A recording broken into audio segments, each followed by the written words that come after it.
Okay, good afternoon everyone and welcome to a Euractiv hybrid conference supported by, Dano. Did I get it right? Yeah, thank you.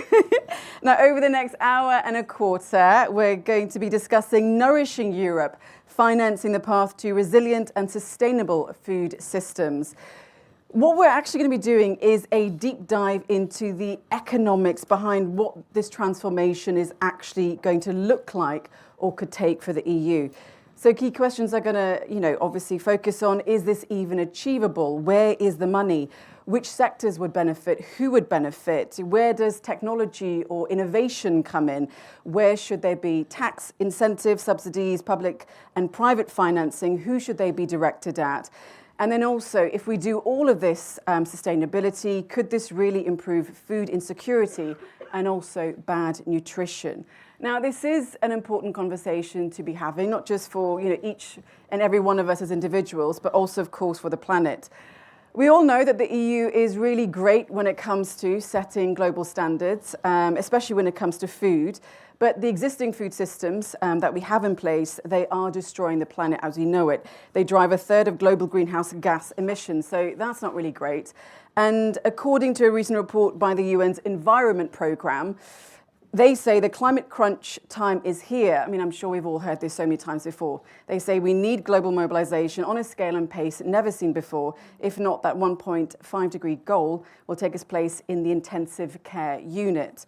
And this is, purely for research as well. I don't endorse this website, but I found something really interesting online. It was a website called the Food System Economics Commission, and they say that since the signing of the 2016 Paris Agreement, the cost of food is over $1 quadrillion, and every 2 seconds, that counter rises by $1 million. So that's a staggering amount. Now, in its first 100 days, the European Commission is using ideas that have been generated by a multi-stakeholder consultation called the Strategic Dialogue on the Future of EU Agriculture to try and shape a new vision for agriculture and, of course, food. And some of our panelists have been part of that, haven't you? So we will obviously get all of their inputs on that. Now, some of the recommendations include a cap fit for purpose. Again, if you live within the EU bubble, you know that everyone's been talking about that for many, many years. Creating more sustainability, especially in animal farming, and of course, strengthening the role of farmers.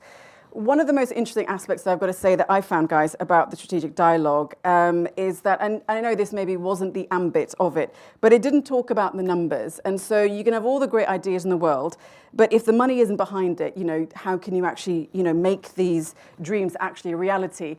And there's a really great news angle coming from the UK, so apologies, I know there's Brexit, but it's a really good news angle, for what we're talking about. We are talking about how to finance all of this and the money behind it. So yesterday, the UK government came out with a new budget, and inheritance tax relief for farmers is now limited to £1 million. And that could see, things from farmers having to sell off their land just to pay for their tax, or, generations of farmers, no longer existing. And that's something that we will raise with the panelists as well. Because, as I said, the EU also might have all these great ideas, but will the EU 27 then want to be able to action it, given all the constraints we're seeing in the world? There's the COVID-19 pandemic, the Ukraine war, and many wars. There's so many financial constraints going on. Some analysts estimate that the cost of this transformation could cost between 0.2% to 0.4% of global GDP per year. So let's see what our panelists think, and we will be getting to the discussion. But first, a few house rules, guys. We are, of course, live streaming. You can see the cameras. They're all green. So if you don't want to be recorded, do duck out or cover your face whenever you think the camera's on you. Also, we are using Slido. I've got the iPad right here waiting for all of your questions. So all you need to do is scan that lovely QR code and send in your questions or comments. We do have one panelist who is joining us online. It will be our MEP. But let me now introduce you to these lovely panelists. So at the end, we have Martin van Driel. He's the administrator at DG Agri at the European Commission. Welcome to you. Okay, so going down the line, we have Marion Pico. She's the Secretary General of CEJA, Young Farmers. Faustine Baz-Defosé, the Director for Nature, Health and Environment at the European Environment Bureau. We have met many years ago. I think it was 2013-ish, we're thinking, both young in Brussels. I remember her from an interview. I think we must have done it on CAP. So nice to see you again. And Chris Adamo, from the Director for Sustainability Advocacy Impact, B Corp at Danone. Sorry, I'm going to keep doing that. I apologize. The ad is very effective. Okay, and there's our MEP as well. So welcome to Herbert Dorfmann, MEP, who joins us online. Welcome. He's an Italian EPP MEP and also a member of Agri. Okay, so panelists, I will give you the floor for an opening statement. So Martin, please go ahead to kick us off. Okay, thank you very much. I work in DG Agri in the unit called Policy Perspective. So we have to think about how the future CAP should look like. In any case, we have received some guidelines, so to say, from the President of the Commission that at least it is vital that farmers have a fair and sufficient income. So that is something that we will look at when we develop a new common agricultural policy.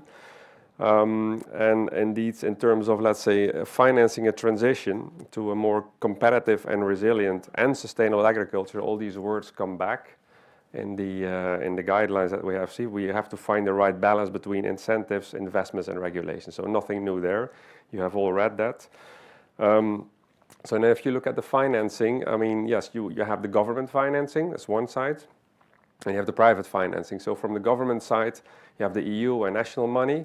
And for the EU side, we know what we have until 2027, but we do not know what we have after 2027. So that will depend a bit on how the whole political, let's say, discussion on the MFF will shape.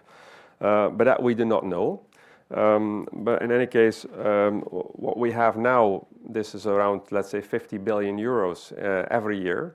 That has never been adapted, let's say, for inflation in the last 20 years. So I mean, what we can do now and in 2027 and beyond with that amount of money is a lot less than what we could do in 2000.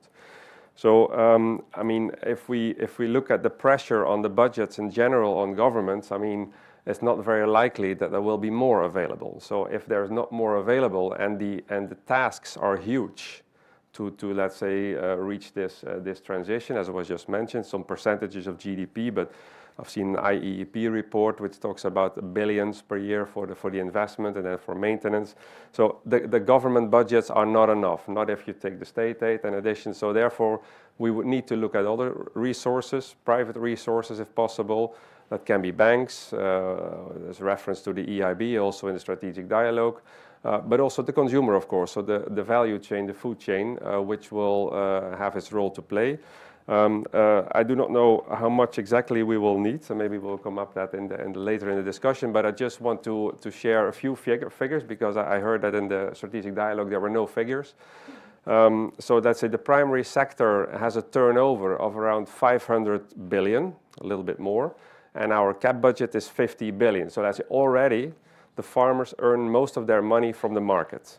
So let's say I hope that even if the government, let's say, resources are constrained, that we can get a bit from the market to make this transition happen. That's what I wanted to say. Thank you so much. Over to our MEP. Mr. MEP Dorfmann, please go ahead.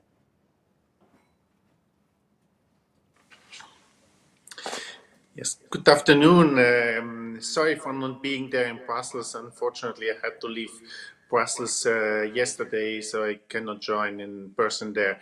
Well, I actually think we are entering in a very, very interesting moment for agriculture policy in European level. Very soon we will have a new commissioner, and the new commission will start its work. And I think the role or the importance, the political importance agriculture has is a completely different one if we compare it to the role the agriculture had 5 years ago. This is due to the fact that in the last 5 years, in two big crisis moments, first in COVID and then during the situation or still ongoing Russian aggression in Ukraine, we saw that feeding our 500 million people in Europe is not forgiven. I think we forgot a bit in the last decades that nourishing Europe is not an easy task, and it is a challenge. And I think, and here I fully agree with what my predecessor right now said, we very often ask a lot to farmers. For example, now, and we will speak today about sustainable food chain, and we know that technology and investment is extremely important to have a sustainable agriculture. But very often this is connected with high investments in technology, in knowledge, and we need to ask, where's the money coming for this? Who is supporting farmers, all the farmers, not only the big ones, also the small ones? Who is supporting the farmers to buy this technology and to have all the tools to be really work in a sustainable way? And I fully agree, this cannot be only done with public money. We need to have a look at the markets. And it is too simple as somebody says, okay, food can be a bit also be a bit more expensive, and then farmers get more money. In the last 2 years, we had in Europe an inflation in the supermarket for food between 20 and 30%. These are many billions. These are billions and billions which consumers today pay more for food than they paid 3 years ago. Look how much of this money ended up in the pockets of the farmers. Very, very few billions of all the billions paid by the consumer. So we have a big problem in the food chain. And I really hope that the first step the new Commission will do is have a better look into the food chain and look what's happening in the food chain, because I have the impression that the farmers are more and more the losers in the food chain and the other ones are the winners. Then we have another thing which sometimes in the political debate nobody wants to hear. But I have the impression if it comes to food, there's a big difference between political statements and political talks and reality. What do I want to say with this? Very often we say that all the people now, they want a sustainable food chain, they want to have a more responsible, so on and so forth. Look at reality. The reality is completely different. The consumption of organic products is going down dramatically. The so-called plant-based diet is not increasing, not at all. Meat production is a bit decreasing in Europe, but the demand for dairy products remains high. So it is really up to us as politicians to decide what consumers want to eat. I don't think so. I don't think it's not our duty to tell the consumer if he or she wants to drink a glass of milk or a drink which is based on plants. That is a consumption. That is a decision a consumer wants to take, and it's also a decision a consumer can take if he or she wants to buy organic food or conventional produced food. We have to guarantee that all Europeans can have affordable food. We have to accept that there are different consumer patterns and consumer choices. We have 500 consumers in Europe, and these consumers take these different decisions, and this we have to accept.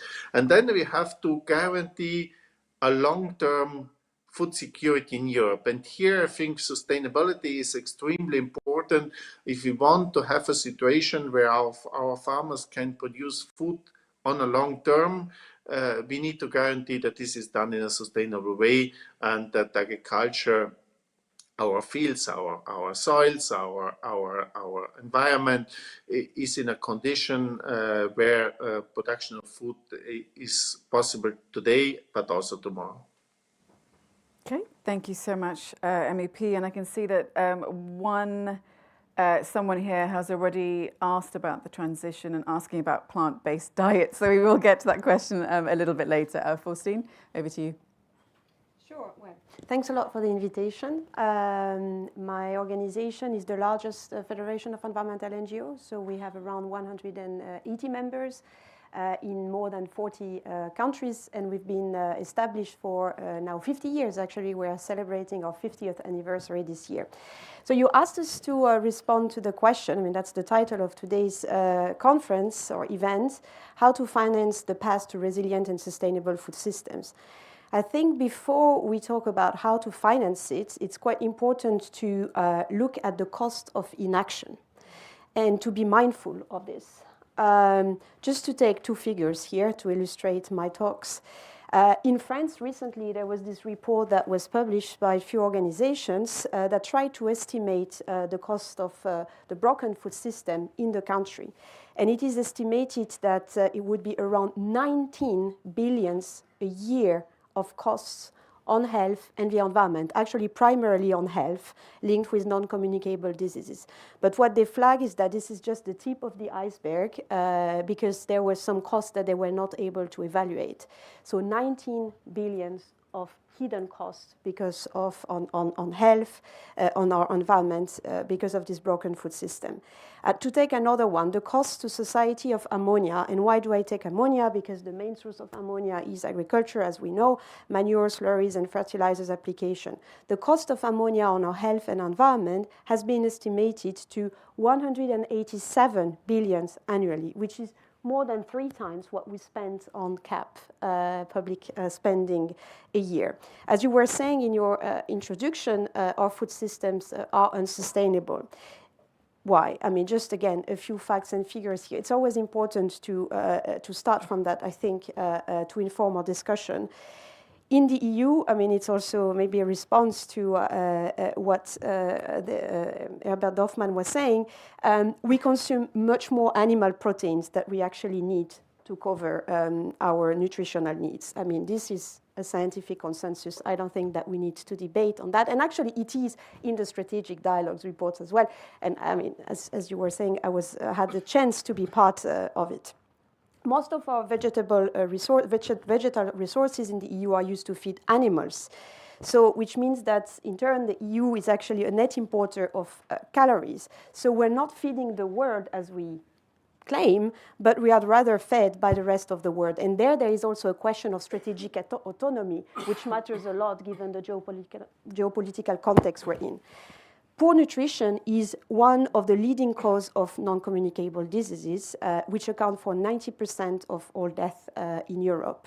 So this system is not only making consumers sick with the non-communicable diseases, it is also making farmers themselves sick with the use of pesticides, etc.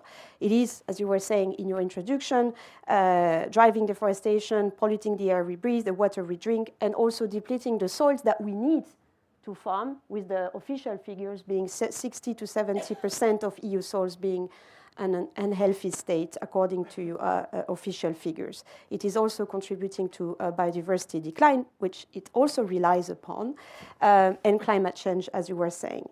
But what's also interesting to see, and building on what has been said before, is that it is also defined by stark inequalities, where we see a split between general overconsumption in the EU and the reality of millions of citizens that are not able to afford quality meal every second day. This is also where we are faced with.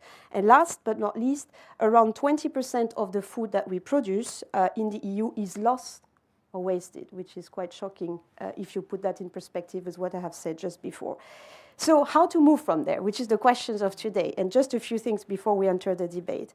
I've heard technological and techno fixes. It's clear that it won't do the trick. It won't be enough. We need system change. And this is also what's being said and highlighted in the Strategic Dialogues report. We need to move away, and that's where I disagree with what has been said before, from the responsible consumer narrative. because we are already influencing politicians and marketing, etc., consumers' behavior. I mean, it's wrong to think that consumers are making their choices, freely. We need to recognize the 4 dimensions of the food environments, which are physical, socio-economic, socio-cultural, and cognitive. And we need to move away from that narrative to a responsible producers narrative. The CAP was mentioned. Of course, it's a big public source of money. I mean, more than 50 billion a year. Today, clearly, it is not shaped for the transition that is necessary. It is not helping farmers to transit the way they should and urgently. So we need to change it, and I'm sure we will talk about that. But the CAP is not an end in itself.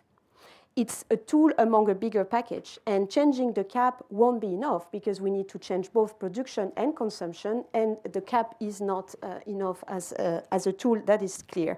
We need a holistic approach, and private actors, of course, have a big role to play to change food environment, and it would be very unfair also, and there I agree with what has been said before, to make farmers the only responsible for this unsustainability of our food systems, because for sure they are not the only one and they are not the only solutions. I mean, it's across the chain that we need to look at. The good news is that there was a historic consensus that was reached in the strategic dialogue a few months ago, which sketched some paths, some ideas for moving ahead towards a sustainable food system.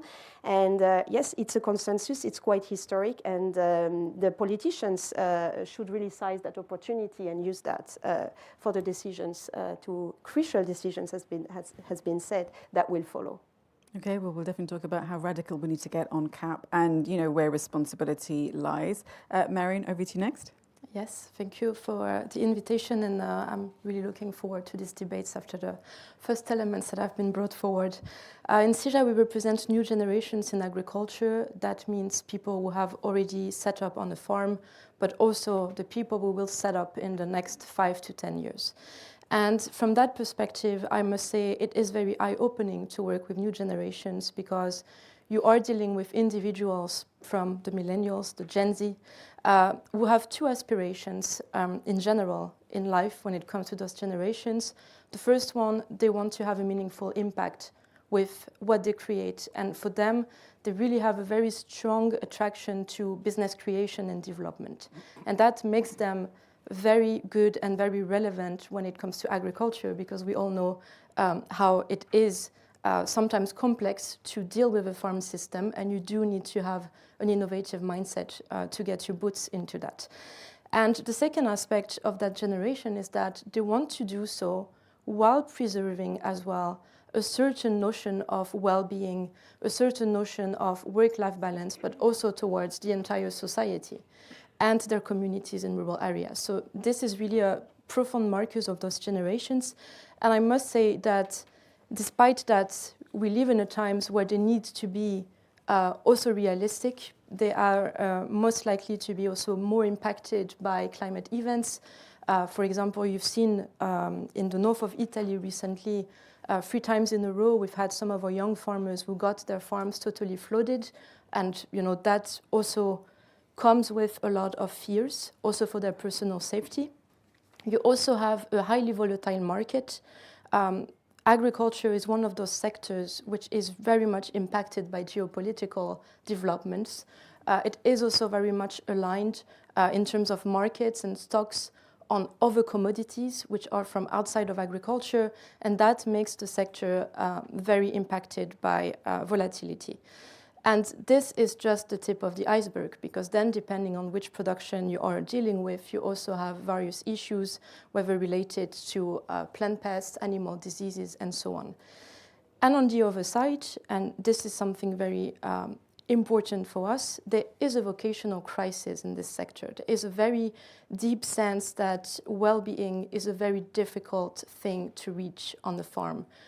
We have been working a lot on mental health aspect, and I must say that the finance element is one of those symptoms that is very visible in our sector. In 2022 alone, we had a very nice report of FI Compass, which you might know, And they have estimated that there was a financing gap of 62 billion euros only for that year in the sector. What does that mean? That means that you had a lot of investments that people wanted to make, but they didn't meet the tools that they needed in order to invest. And out of this 62 billion, you have 22 billion that is attributed to young farmers. What we know today is that young farmers, on average, they have a higher chance of being rejected by the bank when they ask for a loan than over generations. And this is what in CIJA we have been trying to address, both towards public funding but also towards private funding. And that is why the strategic dialogue also had a very important role in that. We have taken part of it in it and been very proactive on the access to finance package, because for us, this is today one of the main barriers for young people to be able to be more sustainable, but also to be more resilient towards the risks that I just mentioned. So all of that is very essential. But what I want to say is that finance can never be thought of in silo. We have 5 points of entry to discuss finance in CIJA. The first one is related to land, because the prices of land around Europe have increased significantly in the last decades, and this is both in terms of ownership and renting. We have the topic as well of the knowledge, education, and innovation, because, you know, the way we look at innovation is that it's not about whether you need that one solution that is technological or nature-based. You need a toolbox. And out of that toolbox, every farm will be able to pick what is the most relevant to their context and what they can use to reach their objective. Innovation is really about the objectives you want to get with. And for that, you need finance. You have another aspect that is related to income. And this very much has to do with something that has been quoted a few times that is related to the value chain. The essential way for young farmers, or in their way to grow for them, is to get a fair return for what they produce. No one in the young farmer community wakes up in the morning thinking, I love direct payments, and I do want to be keeping this as my main source of income. Direct payments, they are here because we have been unable to guarantee that the farmers that are producing and putting a lot of added value into their work, they are not getting the fair return for it. And this is central, because you can have all the finance in the world. If you don't have a stable income, you're not going to put it to use. You're not going to be able to back up those investments. And last aspect that, in our sense, is very much underseen is related to the social and territorial development. We have now a new mandate, and we are facing a choice. We're facing a choice of the agriculture we want to see tomorrow. And for that, you need to invest in the territories. Food systems, they are embedded in territories from production to consumption. If you just leave that behind and you do think that certain territories are not worth investing in, you are giving an additional barrier for many farmers to invest in sustainability, because they will be lacking the infrastructure, they will be lacking the advisory services, and they will be lacking a lot of elements that are extremely necessary to them if they want to achieve the objective of a society. So those are points that the finance have a role in. And for us, what we will be looking at in this next mandate is really how do we improve the public instruments that we have at our hands already. I'm thinking of the investment support in the CAP, I'm thinking of the Cohesion Fund, but at the same time, how do we show banks in general that future agriculture is something that is worth investing in? Because the perception of risk, the fact that there is less and less knowledge on agriculture, is impeding the access to credit lines, hence the access to our objectives as young people in farming. Okay, very interesting. And we'll come back to all of that in a second. Chris, take us away. Sure thing. Hi, good afternoon, everybody. Chris Adama with Danone, and excited to be here today for a number of reasons. Thank you for everybody for coming out and participating in this. This is one of our most important conversations we're having right now in the policy debates for Danone. As a food manufacturer, agriculture is absolutely critical for us as a business, obviously fundamentally, number one. In Europe, commodities like dairy, oats, soy, almonds are some of the big commodities that we rely on as a 100-year-old plus dairy company, but also producing a variety of different products such as plant-based alternatives as well. So we're a very diverse company. We rely on very diverse agriculture. For us, one of the learnings has been how do we work upstream with farmers more directly? We're doing that in many, many countries, primarily with dairy and other places as well, where we're not just buying the commodity, but we're partnering with the farms. We're getting to know the farms. We're trying to understand what are their challenges. For us, we think about it in a regenerative agriculture context, which of course we can debate what that means. And of course, there are sometimes different impressions and understandings about what regenerative ag is. Fundamentally, what I would say is that it's a broad, holistic framework that we can apply to almost any farming system for us to learn what are the challenges that that farmer faces, whether you're a dairy farmer, whether you're a cropland farmer, whether you're an orchard farmer such as almonds. It gives us some insights. What is possible? What are the barriers? What are the improvements that can be made? Not just for sustainability, but for business resilience. We want to be able to make sure that we're buying those products from those farmers for as many years as possible. That's good business for us. It's good business for the farmer. So first and foremost, it's an assessment platform for us to really think about what are the different activities that are possible and feasible. So it's really been a learning process for us working and partnering with farms to understand what are the needs of those farmers. And of course, not surprising, that varies from place to place and farm to farm, even within certain geographies. One of the things, and this is maybe a good bridge to the financing side, those needs, they cost different things in different places. Even within a dairy structure, we'll see the costs vary, whether it's the feed and the pasture that might be feeding the cow, or the waste management systems, the fertilizer systems. Those costs can vary from farm to farm. So how you finance it and how you help a farm transition also varies, which is very difficult in the policy context because there's not one panacea, there's not one silver bullet policy that exists to help farmers in these different transitions they face. So one of the things that we feel is very promising within the strategic dialogue is seeing this menu or spectrum of options being put out. As mentioned earlier, it's not just going to be the CAP system that helps farmers transition, but also how do we think of public-private partnerships, really bringing the public and the private resources together so that we can really expand and accelerate and reach a scale that perhaps we haven't seen in the past. Something that I do in my current job with the company is trying to build those partnerships, blend in the different resources. Some of it's trying innovation.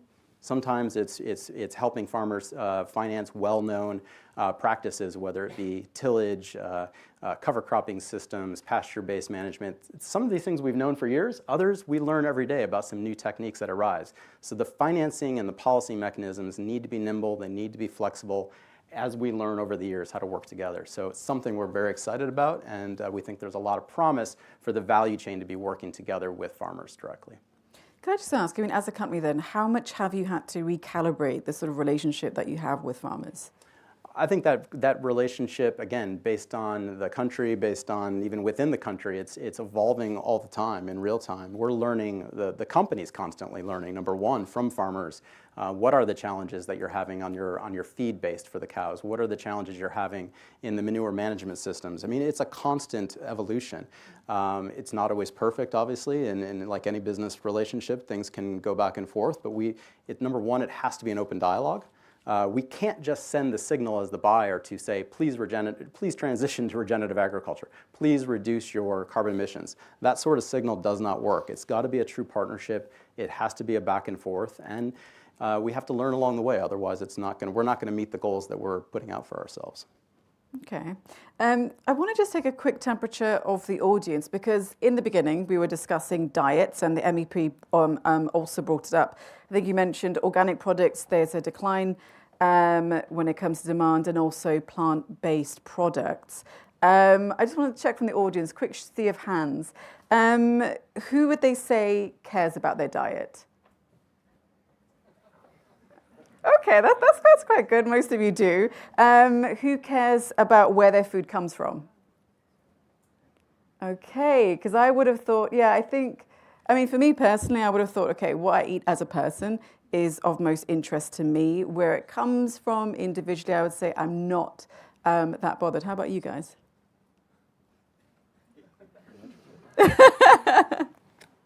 Yeah? Okay. Sorry? Most of it comes from Europe, I would say. Yeah, most of it comes from Europe. But there always is this debate. I mean, and we have it whenever we sort of talk about these sort of themes. People talk about the Mediterranean diet. They talk about plant-based diets. I mean, as experts, just quickly, which one is good? Which one is the best, would you guys say? Can I give you an answer that may not directly answer that, but I'll go out on a limb anyway. I mean, again, as I mentioned, we're a very diverse food company offering dairy and plant-based alternatives. Something that we see, and it can vary, the consumer preferences will vary, but one of the commonalities we see across all different regions of Europe and frankly the world is that, of course, it has to taste good. It has to be at an affordable price. And of course, people want to know more about their food, absolutely. But people are diverse. They're flexible in their diets. You'll see households that are buying both dairy and plant-based alternatives in most cases. So it's very difficult to say a household is one way or another. What we're seeing is diversity of options that are really what they want in most cases. Yeah. Yeah. Do you want to? I mean, I'm not going to answer about, like Mediterranean diets or not Mediterranean diets, but I mean, what we need is, I mean, as I was saying at the beginning, to look on average in the EU, there is a scientific consensus that we are consuming too much animal proteins. I mean, this is a fact, and we need to get that right if we want to stay within planetary boundaries, and also if we want to reach healthier diets. So this is one. Now, there is also, I was talking about non-communicable diseases. This is triggered also by too much sugar, too much salt, ultra-processed food. So this is also another thing that we need to bear in mind when we talk about healthy diets. No, the reason why I also brought it up, because I think, I don't know if it was you or other panelists, the sense of responsibility when it comes to food, and who is it passed on to? Is it passed on to the consumer, the producer? Where does the responsibility lie? Do you think that generally now we're in the state where everyone, you could say, in the value chain and the consumer as well, that they understand responsibility now? The consumers, you mean? I think it's unfair. It's a shared responsibility, essentially. It's a shared responsibility, but it's a shared responsibility. It's not only on consumers, and it would be totally unfair to actually make the consumers the only responsible for their choice, bearing in mind that the choices that they make are driven by different factors that they don't necessarily have control over.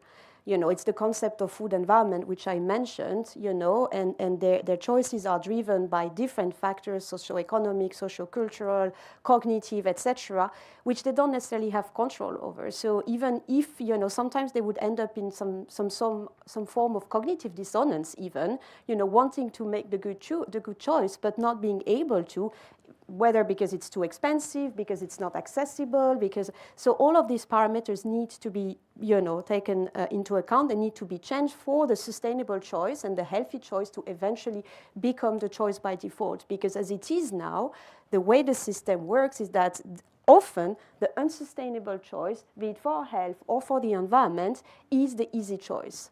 And I really don't think, I mean, I'm a mother myself, I don't think that mothers are, or fathers are actually buying, like voluntarily and consciously food that is not healthy or not good for the planet, for their kids. They don't know.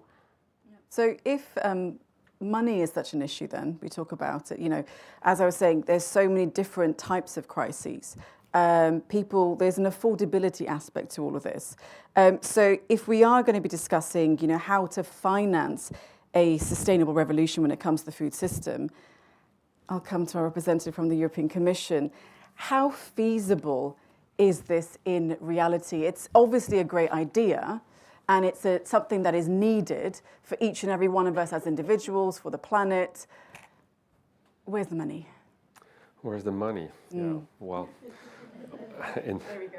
Well, I think I said in my opening statement that most of it is already in the consumer pockets, because most of the turnover of farmers comes from there. Look, there is, of course, I think it's here more a discussion of the short term and the longer term, because if we talk about the short term, if you have to do all these investments, whether it be taxpayers' money or consumers or whoever, banks, let's say, then it's obvious that in the shorter term, the food becomes more expensive if you have to put all that money at it. But then for the longer term, and if we do nothing, then in the longer term, food becomes a lot more expensive. So I mean, if you would change within a reasonable time, and taking into account, again, I can repeat that the income of the farmers, those who produce the food, if you keep that in mind, and if you have a sort of a gradual change to the sustainability production, and that we have let's say, a constant production, the sustainable production for the longer term, then in the longer term, I guess, food will become cheaper compared to the non-action. So that's, I guess, where we are. So it's a bit the difficulty between the short term and the long term. And how can you convince people that in the short term it might become a bit more expensive, but then in the long term it's better? And there is a bit of a difficulty. So I see in any case something gradual that we have to do. But yeah, where the money has to come from, well, I think I clearly said it. I mean, there's in terms of government budgets, there is not a lot that we can add, but we can, of course, and that's also a cap fit for purpose, I heard. Obviously, that in any reform, you look again at how you spend your money and how you can spend your money in the most effective way. So that's clearly something that we will do. But given that we have a new commission incoming, I think they should be voted in early December, is it? Where does sustainability of the food system rank in the EU's, the European Commission specifically, their priorities? And how much would the new commissioner help in aiding that? Yeah. Well, first of all, of course, he has to wait until 2027, but it's clearly spelled out in his mission letter what he has to do, and sustainability is part of that, while saying that income for the farmers who produce the food is vital. So that also have to keep in mind. So it's not we will not only look at the sustainability angle, but also at the economic sustainability angle, and not only at the environmental sustainability angle. So that's what he will do. Whether it's priority number 1 or number 2 and 3 altogether, I do not know. But one of the other things that is in it, and then because Marion is here, it's generational renewal is also very important. Because if we don't have younger farmers to produce the food, then of course the sustainability, maybe environmental, yes, but then we have no food anymore. So all these things have to be addressed. Vibrant rural areas is mentioned. So there's just a whole list of activities, and whether one is more important than the other, I do not know. It starts with it's vital that farmers earn an income. MEP. So Martin obviously talked about a list just now. But for you, MP Dorfman, what is the most, I mean, well, where does the money come from for the EU? Let's ask you that question as well, as an EU representative. Well, if you allow just one sentence on consumer choices. Mm-hmm. First of all, I do not think that consumers don't know what is healthy and what not. This I do not believe. And then if it comes to consumer choices, I have the impression that on food there is a big difference between people say they would like to do and what people do. Because if you go to ask if people want to know where the food is coming from, they prefer food which has a regional background, if they prefer organic food. Most of the people say yes, a big majority. But this is, if you go to see what happens in the supermarket, and if you go to see the basket of the supermarket, the world is completely different. And I do not think that the mothers, and I'm going a lot to the supermarket, not because I need to buy things for me, but I'm very interested in these things.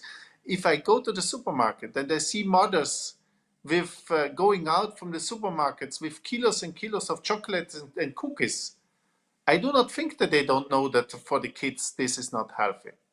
Maybe, and this I agree, maybe it's the easiest choice. Maybe sometimes also the cheapest choice. And I think we have also to think why, for example, on fruit and vegetables, the money the farmer gets is less than 20% of the final price in the supermarket. So why the supermarkets abuse, and I use the word abuse, much more on healthy choices like fruit and vegetables than they do on, for example, on meat. This is, I think, a very important question. Why the increase or the profit they make is especially on products which would be important for a healthy diet for our consumers. But where's the money coming from? I mean, we had, I think, the strategic dialogue proposed, I find the final document of the strategic dialogue extremely interesting. On the proposal to have a fund for a just transition or transition to healthy choices or healthy food chain First of all, we have to define what is this, so how it works. And then I think, I personally think we have in the common agricultural policy a lot of tools, we have tools which would be helpful to go in the right direction. For example, I'm coming here right now in a region in the middle of the mountains, and since 20 years, we are investing a lot in environmental programs in the second pillar of the CAP. And it worked. We supported organic farmers. We supported farmers who have a more extensive way of farming. It works. And I always ask myself, why we are not insisting? Why we still accept that we have member states which fundamentally do not do anything have a very low percentage of the money spent on the existing programs. It makes it really sense to open a new program. For me, it's fine if the money is coming from somewhere else. But if the money is again coming from the CAP, and I'm very much agree with what our representative from the Commission said. Unfortunately, I have the impression our head of governments will not be or the pockets will not be very open. And especially for agriculture will not be very open, unfortunately. So we will not have a lot of more money than we have now. We are fighting, and since I'm in the parliament since 2009, we are always fighting to have the same money as before. So if we do not have more money, does it make sense to split the money we have into new funds, or it would be rather more interesting to use existing tools in a proper way? And I have the impression the member states, if they want, they would have a lot of possibilities to use better the existing funds. Okay, well, let's bring that up with, I'll start first with Marian then. So just picking up on what the MEP was talking about there, his last sentence, should we have new tools or existing tools? And he also brought up the Just Transition Fund.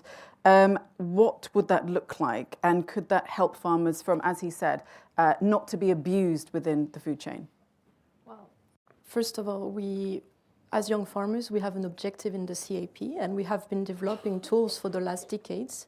So the tools exist. The issue we have is with the magnitude of support for those tools, specifically on young farmers, but also in general the planning of the member states, because we have CAP strategic plans. So even if at EU level you would put a strong emphasis on certain objective, you still need to have those tools programmed in the best way possible. Perhaps the first thing on the magnitude of support. It is indeed a bit of a question mark at the moment, because we all said agriculture has become a very strategic objective. The strategic dialogue surely put that on top of the agenda. However, when you do hear the direction that we're now taking, for example, for the future budget, especially the multi-annual financial framework, what we are hearing is that it is a strategic objective in words, but it might not be followed by the actual financial means behind. And I'm not just talking about the CAP here, I'm also talking about, for example, the cohesion policy. And I was saying, if you do not invest in the territories, it's the end of farms. So this is the first step. Second element, on the tools themselves, we have a lot of examples that demonstrate that it could be better used. The eco-schemes, for example, very good idea in theory, we love it. However, in some of the member states, not all sectors have access to those eco-schemes. For example, in the Baltic states, there is less for livestock producers in the eco-schemes. Second aspect, in the second pillar, you have what is called cooperation measures. Those are very much liked by new generations, because it's also a trend that you want to work with different people together with the same objective. Those cooperation measures, there are only 6 member states who have programmed them currently in the CAP. And I can multiply the examples. When you speak about investment support, there is the possibility to distribute via financial instruments, so really to help you go to the bank to try to get loans. However, for the entire programming period, we have only €1 billion. if I can give you an order of comparison, in 2019, when the European Investment Bank put a €1 billion loan package on the table, it was gone in 6 months. And this is the envelope now that we have for that entire programming period of the CAP. So it is really about how do we improve the tools that are existing, but also we have to be extremely realistic. The reason why in the strategic dialogue there was that idea of the just transition fund is because we know that in certain regions, if we do not accompany the farmers to be able to transition their farm, it's going to be very hard for young people to take over, while guaranteeing the pension for those older farmers who are retiring. And that's why we need a Just Transition Fund. It was done in the industrial sector. It can be done for those agricultural areas. We really need a lot of backup from public support because, again, it goes beyond the universe of the farm. It's about the rural community around. And also, one thing I must say is that for the buyers, it is essential to maintain that diversity of agriculture in the territories. Otherwise, you have that choice that I was mentioning earlier. Do we still want our agriculture to be driven by women and men? Or do we want the buyers to be in a situation where they cannot access the supply or have to internalize it to their own operations? And I think this is one of the big questions we need to ask ourselves. And this is one we have discussed also with the strategic dialogue, and it has at the forefront of this mandate. Would you like to come in? I mean, is just transition also I'll ask both of you, Chris, and then obviously Faustine, do you support what Marion says, that the just transition is perhaps one of the most important tools then going forward? I think without a doubt, adding a tool like that would be incredibly impactful. Again, I think not just one, it'd be a series of options that ideally we could consider, but within the strategic dialogue itself, absolutely one of the larger pieces. And if I could just go a step further too, just to try and paint a picture of it, if there are, think about this in terms of loans and grants. We can debate about the purpose and the use of either. They ideally both need to be on the table for different reasons because, again, the different costs that the farmer face. Some of the grants will be great for innovation, for example. Grants can be very good for trying new things in different regions. Loans, if we think more long-term about how a farm wants to think holistically about their entire system. Low-interest loans that accept innovation, accept sustainability outcomes, that would be super dynamic. Whether it's in the transition fund or some other place, that would be fantastic. But I think we need both. I'll put another example that wasn't in the strategic dialogue that we think is a really interesting model, EIT Foods. If we're thinking about what they're doing, primarily around grants, primarily around innovation, thinking about landscapes, and I'm oversimplifying things here, but just for illustrative purposes, if there's €1 put on the table, how can it leverage €1 or €2 from the private sector? That's how we need to be thinking. There's different ways to do it. There's not one policy option available, but that's the kind of leverage that I think we need to be thinking about using scarce government budgets to really multiply the private sector investment. Faustine? Yeah, obviously, thinking in terms of transition and a transition tool is essential.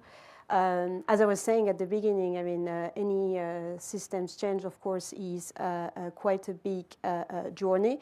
It's quite a big challenge, and there are winners and losers in any form of changes, and we need to be able to identify those and to accompany the ones who will lose out from the transition in order also to get support for it, because I'm French, and I've seen what happened with the Gilets jaunes, the yellow jackets. You all have seen that, right? We don't want this sort of backlash, so transition there is essential. But as it has been said, it's certainly not the only tool, and it needs to set in a coherent mix, otherwise it will never work. So first and foremost, outside of financing, we need to look at the tools that are out there. And one thing, which I think we keep forgetting, and which there is a line in the strategic dialogue, that we have a set of legislations out there, the environmental acquis, which is very good, which is very strong, but which is not being properly implemented and enforced. And first and foremost, we need to implement and enforce our existing pieces of legislation. I'm thinking, of course, of one of them, the Nitrates Directive. You have many infringement cases ongoing, water, etc. There are many. Also, the Sustainable Use of Pesticides Directive, not talking about a regulation here, talking about the directive that has been there for years already. So that is very essential, I mean, as part of the mix and too often forgotten. And as I said, also one of the recommendations in the strategic dialogue. Now, looking at the cap, there is a lot of money out there. Now, how much will be left in the next MFF, etc.? I mean, let's not talk about the numbers here, but still, today it's a third of the EU budget. So it's a significant amount of money, potentially, that we can use also for the transition. It should be targeted at the transition. Now, you were mentioning the difficulties of young farmers entering the sector. I mean, one of them is the price of land, and we know from evidence that direct payments they are tailored today, are actually pushing up the price of land. A lot of direct payments get capitalized in the price of land. So we should move away from that and have different tools under the common agricultural policy. And that is also part of the recommendations. Not that straightforward. There is not that sentence. I don't want to be accused of misinterpreting the outcomes of the strategic dialogue, but there is a sentence saying that eventually, in the spirit of moving away from direct payments and area-based payments, not direct payments, but area-based payments, there should be a task force looking at how to target really the income support to those who really need them from a socio-economic perspective. If it is a socio-economic tool, then it has to serve that purpose.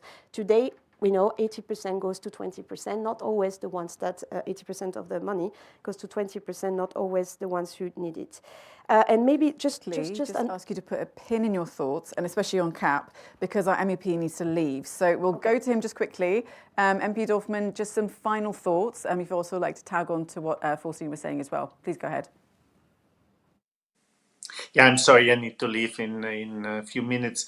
Well, I think before we'll start the debate in Eastern European Parliament and let's say in Brussels level on new common agricultural policy, and we will start soon because we need to have the 100-day communication of the new commissioner, and this will fundamentally open the debate on the new common agricultural policy. We need to have in mind the main objectives which we want to achieve. And here I fully agree with what has been said. We need to guarantee or give a contribution, because the CAP cannot do it alone, because the CAP needs to give a contribution that farmers can produce in a sustainable way in Europe. Then we have to keep farmers economically alive. Because if the farms fail economically, they cannot go on to produce. And then we have the big challenge, and I think this is at the end the biggest one. And I'm very happy a representative of the young farmers is with us today to convince young people to go into farming. And this will be very, very complicated in the years to come, because we have less and less young people in Europe, and therefore there will be a big demand for young people in Europe in all sectors, and there will be a big competition for this. And we need to create an environment where young people say, okay, this is an interesting job, I want to do this. And I think if we have in mind these objectives, we need to decide which policy we want to do. And I think the strategic dialogue gives some interesting input. The most important one for me is, do we really need to pay each and every hectare in Europe in the same way? Or do we need to start to think who we are going to pay and at which level we are going to pay? And here this will be a debate which will start on a very high level, because we know that, for example, some years ago in the last reform, where from the very beginning the head of government, of states and government in the council, they blocked with their decision on the budget any debate about the capping in the common agricultural policy. And I think we need a debate on capping. We cannot allow that a farm with 1,000 hectares is paid per hectare at the same way than a farm with 10 hectares. This doesn't make sense. And if we want a fair distribution of money, we need such a debate. We need a debate on who is really giving us a contribution on sustainability and how, as I said before, how to support these contribution, also investments. And here maybe we need new tools. We need to think if, for example, the European Investment Bank can give a contribution to bigger investments in sustainable systems. So maybe we need also to go a bit out of this classical thinking, which is only thinking about the cap itself.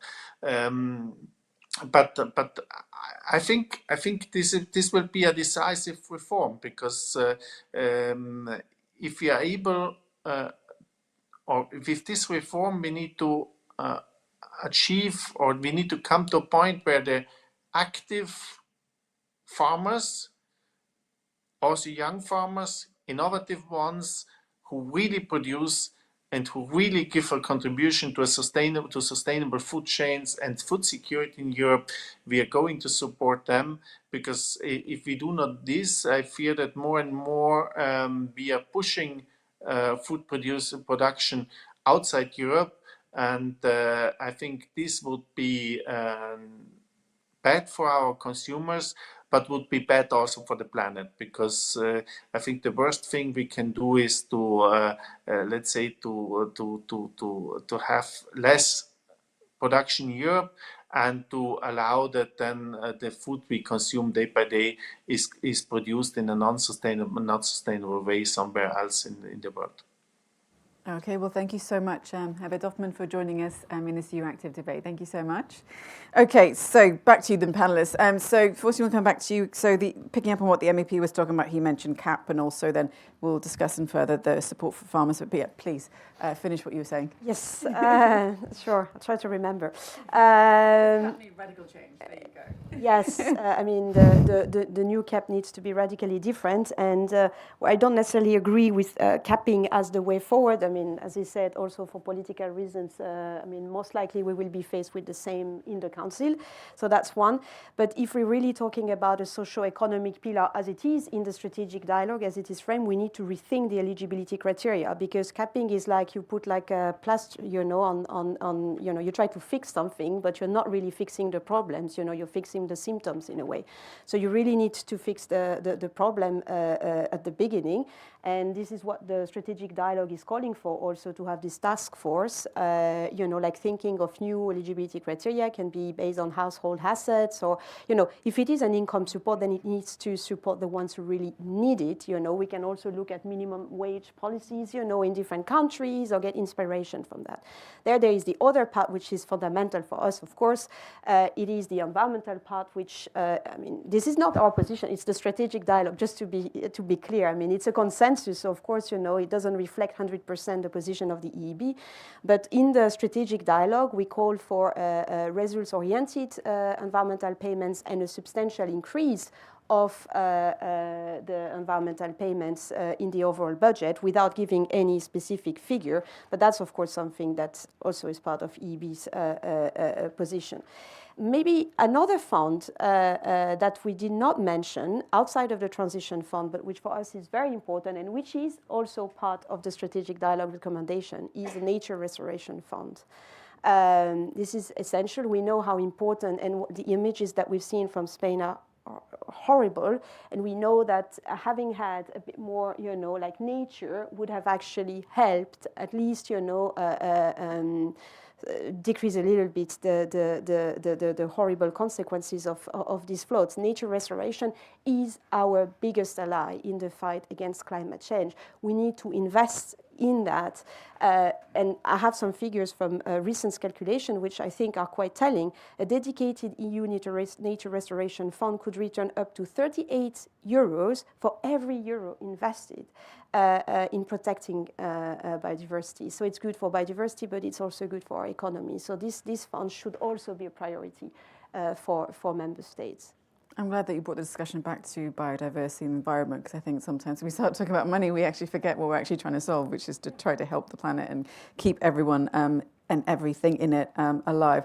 Martin, quick question then, because I can see that the time is slowly running out. Where would banks come into all of this and help with the framework when it comes to financing and helping farmers? Well, I mean, it's as I said, banks come in if there's not enough government funding available, and you look for private funding. I mean, it either comes from the consumer of the value of the food chain, or it comes from the banks. And there, I mean, again, the EIB, they were part of the strategic dialogue, and they added a paper at the end of the document where they more or less already say what they can do. So first of all, what I want to say, I mean, it's all very welcome and it's good what they do, but we don't have to expect miracles from that. So that's the first thing, because they mention in this document a lending envelope of 3 billion for a period of 4 years. So okay, that's a substantive amount. It's mainly directed, it says, towards generational renewal. So you've done that well, Mario. and also for sustainable investments. So that is good, but it's a lending facility. So it's not, there's no multiplicator or, let's say, leverage. It's just the amount that they have available there. So that's one thing. Then of course in other things, if you look at more like things like venture capital or equity or whatever, and but then you have to look at companies who are, for example, active in the bioeconomy. Companies who maybe sort of have a fantastic new thing in robotics where they can do some wheat destruction, whatever. So that's fine. And for that you could use those instruments. That does not directly go to the farmers' pockets, but it might help them. So there is a role for the EIB. And I think they do well. They already did well, and they continue to do well. But it's not gonna free up enormous amounts compared to what we currently have in the CAP. So suppose there would be at some point a big pressure on the CAP budget, would go down because we need more for defense or whatever, and then it's very difficult to then, let's say, supplement that with the money that could come or could be made available, or leverages or blended or whatever the word is, if you go into this financial buzzwords, whether we could then compensate that. That's going to be difficult, and I think a bit optimistic, but I think the role that they play, especially the focus on young farmers and sustainability, is very good. Without going too much into detail now, but you want to have more detail? Okay, perfect. No, but that's it for now. So very welcome, but not the silver bullet either. Chris and Mariam, I come to you next. So we're talking about financing, but also when it comes to companies like Danone and talking about partnerships. If we're talking about how to finance and who to finance, should we also be looking at the gender element as well? Would you suggest? I think everything's in play. Gender is absolutely critical for us, and it's something we're looking at more and more. I mean, these farm systems are, like I said before, very diverse. Farm families are often running the farms. It could be a husband and wife, it could be the kids, it can be a combination of all the above. We have to be thoughtful about that. The technical assistance component, we talked about a lot of work we do will be helping farms with audits and assessments to understand what's possible.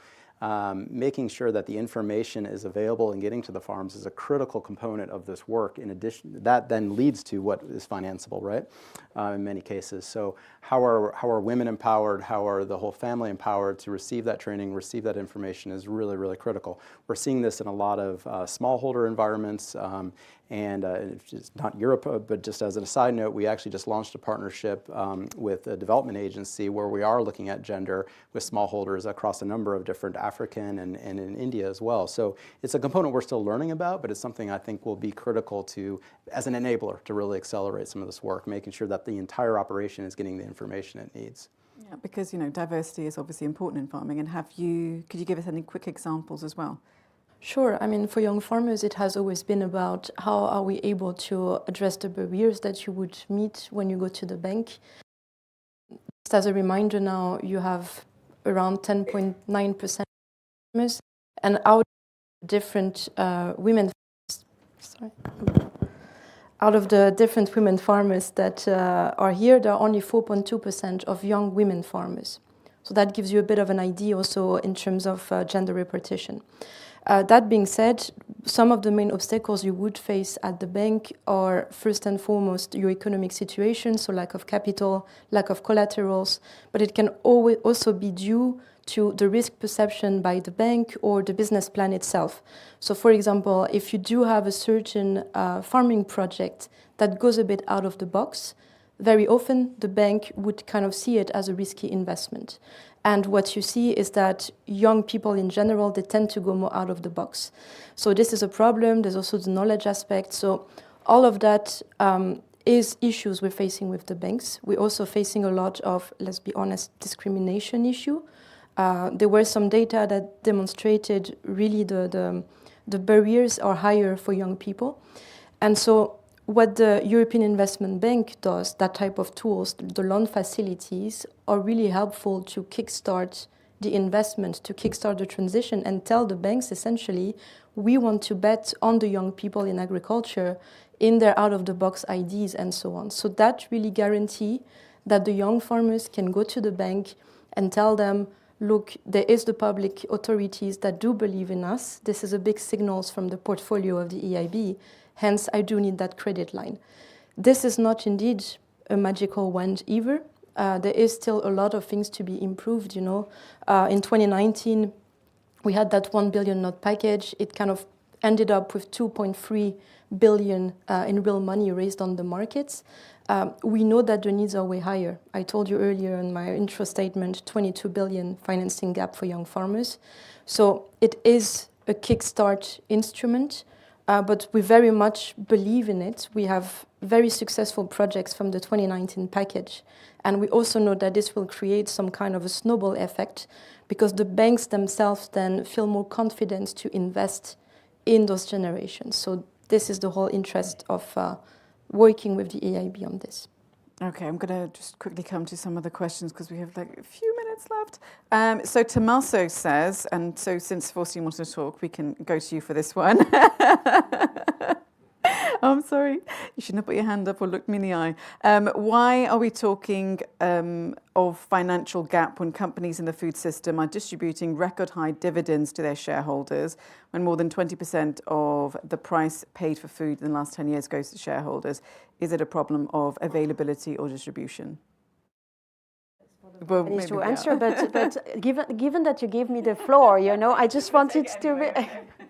Well done. No, just to quickly build on what, because gender is key also for system change. And I mean, literature also tells that often women farming are drivers of sustainability at farm level, yet, they are less represented in terms of farm manager than men. But this is also true at policy level. We see a gender imbalance, in agri-policies, not just in agri-policies, but it is quite striking in agri-policy making. So this is also something that has to change. Candidate for Commissioner Mail as well. Oh, yeah. So there you go. There's a problem when it comes to the gender discrimination or gender balance. You know what? We've got so many questions, and I'm really sorry. We have 2 minutes. I'm really sorry to everyone who has put in so many questions. They look fantastic, and I'll maybe ask the panelists to look at them a little bit later, come back to you guys. But what I'm going to do is just to get final statements from you guys, and just quickly. And I'll ask you to answer it in this way. So even if, the EU, the European Commission specifically decides, on this great sustainable path, will it be able to deliver, given that we have 27 member states who have their own budget constraints and crises internally? And I'll start with our representative from the Commission. So you're asking me whether the member states will be able to deliver. Of course, we will do a fantastic proposal, starting with a fantastic document, a vision even, in the first 100 days of the new commissioner, once he is confirmed. And then, of course, based on the discussions that will follow, we'll do an even more fantastic proposal and hope that the member states will accept it. On this capping, I want to say one thing. In view of the enlargement, the possibility that we might get this capping finally through has increased. So, but that's what it was. But in any case, we will, of course, do a fantastic proposal, and it all depends on the member states and the MEPs, like Mr. Dorfman, whether they want to accept our fantastic proposal. Okay. Marion? Well, for us, it's really about bringing coherence in the direction we're taking and making sure that this kind of trickle down towards all the governance levels. That's why in the strategic dialogue we discussed, sure we all go in, they all find their own tools themselves, and then they're really able to invest into that sustainability and into all the other objectives that we have. Let's not forget, we've been talking of sustainability the whole time. There are so many meanings behind that. And I really encourage you to look at that diversity, because it means our ambition needs to be even higher. And this is a challenge, but it is a question of society, whether we want to invest in young people or not, as usual. Yeah, well said. Faustine? Yeah, well, whether they will, I mean, I think for me, they have to. It's a matter of, first of all, ensuring our capacity to produce, in the years to come. We see that it is more and more challenging with climate change, so we have to adapt and double our efforts on mitigation, but also on biodiversity restoration, etc., which goes together anyway, as this is a triple crisis. The more we wait, the more expensive it gets. I mean, I started with cost of inaction. These costs are huge and are just increasing as we talk. We have no minute to wait. And it's not just about food production, it's about our survival eventually. So I think that this is what we need to bear in mind. I'm a bit hopeful because we have this historic consensus on the table. This is a great opportunity for decision makers to size. Really, I really hope that the Commission will be taking this as a package. It's important, no cherry picking, because it's a consensus, because it's a very balanced, package, a delicate one. And I really hope the same from the member states. I mean, this was not a given that we would get that consensus. I mean, I was really part of the process. At the beginning, I thought we would never agree. And I'm looking at a counterpart who sat in the dialogue with me. So really, I think this is a unique opportunity and we have no time to waste. I'm going to try and end on a note of optimism as well. I think what we've been seeing around the world with all governments we participate and talk to, and we see it in our consumer base, we see it in our farming base, is this incredible upswell of energy right now, acknowledging that, A, the climate crisis is real, it's urgent, it's dire, as we all know, that production and sustainability aren't one or the other. These are combined. This is about the future of farming. This is about the future of business. It's about the future of food security. This is being acknowledged in ways that we've never seen. I've been in this now field for almost 20 years. 20 years ago, it was almost impossible for agriculture or food system to get a seat at the table in the climate debate, right? We look back at just a year ago, I was in Dubai, COP28. Food system was front and center. Governments were told, go away, come back a year later, 2 years, next year in Brazil, COP30, have a plan in your national determined contributions. That was unheard of 10 years ago to have food systems in that debate, in that dialogue. It's a real opportunity that we see, and it's really about how can government and the private sector kind of match that energy and the need that we're seeing across the globe right now. Okay, thank you all very much. I'm glad that you all brought up such amazing points in your final statements. But everyone, that is all the time we have. So thank you for watching our Euractiv Hybrid Conference supported by Danone. Thank you for watching and bye-bye. Thank you, everyone.